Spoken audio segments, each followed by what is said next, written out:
What's up, Lodis? Welcome back to my YouTube channel and welcome to my vlog number 6. At bago natin umpisahan itong vlog na ito mga kalodis, live update muna tayo. Ngayon ay January 3, 2024. At yun nga mga kalodis, ito yung pangatlong araw ngayong bagong taon.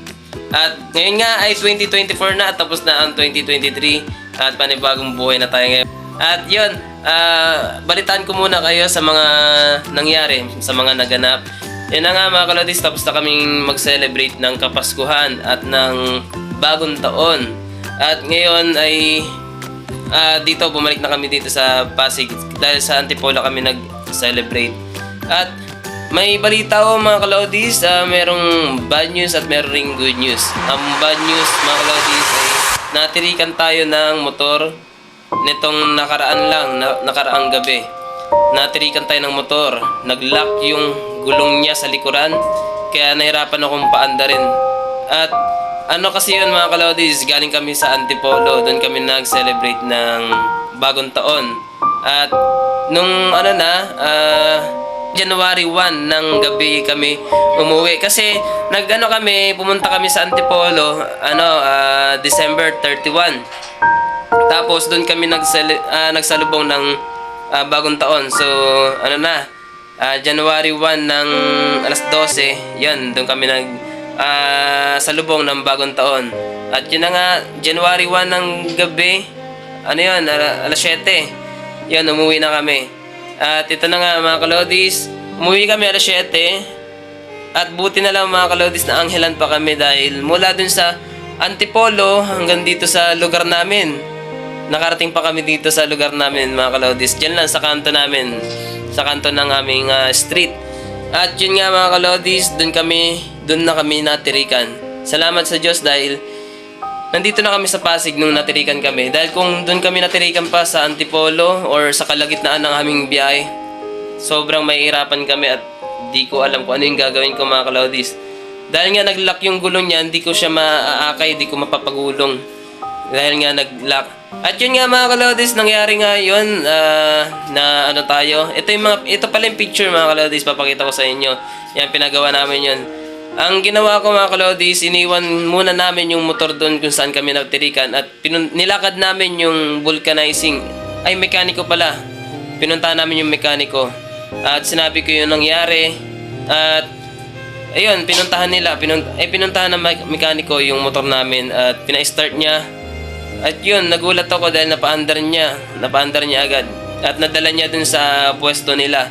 Pero pagkadating dun sa pwesto nila ay nag-lock pa rin yung gulong sa likuran. At dun na ginawa ng mekaniko yung motor namin. At yun nga mga kalodis, to cut the long story short, naayos ang motor namin at gumastos kami ng nagkakahalaga ng 1,850. Umabot po ng ganun. Dahil ang daming sira dun sa panggilid ng aming motor, ang daming kailangan palitan. So may pinalitan dun na piyesa mga kalodis. Tapos meron pa dun natira na kailangan palitan, pero dahil nga kapos sa budget, kasi pag lahat pinapalitan namin piyesa, aabutin ng mahigit 2,000 plus yung aming gagastusin. At dahil nga ang budget lang namin noong nakaraan na yun ay 1,850, sinantabi ko muna yung ibang piyesa na kailangan palitan. Siguro sa ako na lang papapalitan yun sa susunod na pag nagpalinis ulit ako ng panggilid. Sa ngayon, kaya pa naman daw pagtsagaan yung yung kaunting sira. Ayun. Ang mahalaga ay natanggal na yung pag-lock sa gulong ng ating motor dahil kapag di yun naayos mga kalodis, mas malaki ang abalang mangyayari sa atin dahil ayun yung hanap buhay natin mga kalodis, yung pagdi-deliver dahil ginagamit natin yung motor na yun. At kung aasa lang tayo sa Lalamove, sigurado mamamahalan yung mga customer natin sa shipping fee. At yun nga mga kalodis, meron pa akong update. Baka next month magkaroon na tayo ng ating action cam. Sana. Pag-iipunan kayo mga kalodis. Ang daily lang naman niya ay 60 pesos. at makakaipon tayo ng mahigit 1.5. Sana makabili tayo ng action cam para ma-vlog natin yung mga transaction natin dito sa ating munting negosyo. Ayan po yung nakikita nyo sa likod.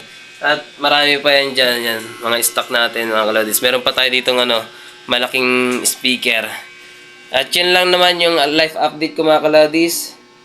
At magkita-kita lang tayo sa susunod na video. So subscribe for more video mga kalodis. Paalam muna.